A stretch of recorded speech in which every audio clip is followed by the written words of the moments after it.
You're listening to Breakfast with Pablo. On October the 20th, the unthinkable happened. Mike Allsop, USANA ambassador, officially ran the world's highest ever marathon, completing 42.2 kilometres at 18,503 feet in Nepal. It's exhausting just thinking about it, and we've got Mike Allsop on the line this morning. Mike, good morning.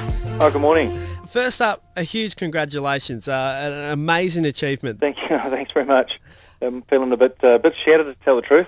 I think it's tiring even trying to think about it. I lived in France for 6 months. I lived in the Alps, and we used to try to go running in the snow, and that was quite high altitude, nothing like that. And it really does take the wind out of you. Oh, absolutely. I mean, if you went from sea level into a helicopter to 18,500 feet, I think you'd probably be unconscious within about 15 minutes and then probably dead shortly afterwards. So it took about 14 days to acclimatise to be able to operate at that sort of altitude, and even before we started the run. So, and then that was just to get comfortable with the altitude, and then actually to get to the start, we had to climb up a mountain for about 3 hours to 18,500 feet to start with. You completed this outstanding distance in 16 hours, 43 minutes in moving time. Extremely tough and often freezing conditions. Do all your friends now hate you because you're probably now officially the toughest bloke in the world?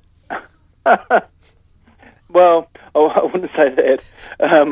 The whole idea was we've made a bit of a film or a documentary about it, and what we want to do with this film is we want to aim it at young people aged 12 to 15 about overcoming the fear of failure, getting out there and giving it a go, and breaking huge goals down to small parts, and then just never ever giving up, which is just what this whole project was about. You've climbed some of the world's top mountains for quite a long time, and you've conquered Mount Everest without a guide.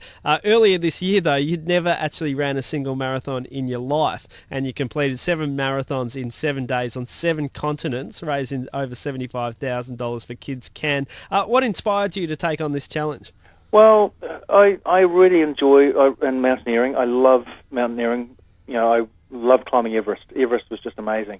But I've got 3 young kids. They're 5, 7, and 9, and they need a dad more than I need to go and climb these dangerous mountains.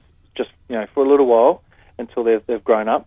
So I wanted something that was insanely hard that I didn't think I could do, to break it down into small parts and then go for it and overcome the challenges, and to show young people how to overcome challenges like that as well. So I came up with this idea. I read Sir Ranulph Fiennes' book, Mad, Bad and Dangerous to Know, and he was the first man to ever do it.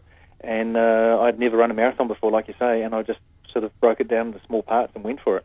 Unfortunately, you were supposed to do it as a duo with Lisa Tamati, but obviously she couldn't do it through health complications. How difficult or different was it doing it solo? Well, this is for the world's highest marathon. Yeah, Lisa Tamati is a very well-known ultra runner in New Zealand and the world, and she's incredibly tough. Unfortunately, she got a chest infection up at altitude, and you just can't run with a chest infection at altitude. You can't really do anything. So for safety reasons, she decided not to run. So for me, it was it was tough. It would have been nice to have someone there running with me, but I just put my head down and to tell the truth, I broke it down into small parts. Like, I'd only think about 5 kilometres or even 1 kilometre ahead at some stages. If I thought about the whole thing, it was just too overwhelming. And that's sort of one of my little secrets, little tricks when I'm doing these things. It's an amazing effort, and it's the ultimate trump card at any party to say, I've climbed Everest, I've now done the unthinkable, the world's highest ever marathon. But you've got 3 big tips for achieving the unthinkable. Absolutely. The first one is to dream. You've got to let yourself dream. And it's funny, some people don't. You don't have to go and tell anyone your dreams. You just dream away. And that's where your goals and your ideas come from. And then once you decide what you want to do, then get yourself a really good plan, break it down into small parts, and then start working your way towards it is one of the keys. And the final thing is just never, ever, ever give up. Mike Allsop, it's an amazing achievement, 42 kilometres at over 15,000 feet in Nepal. We take our hats off to you, and thanks for joining us on the show this morning. That's great. Thank you very much. Appreciate it. Classic Gold, today's hits. Spirit.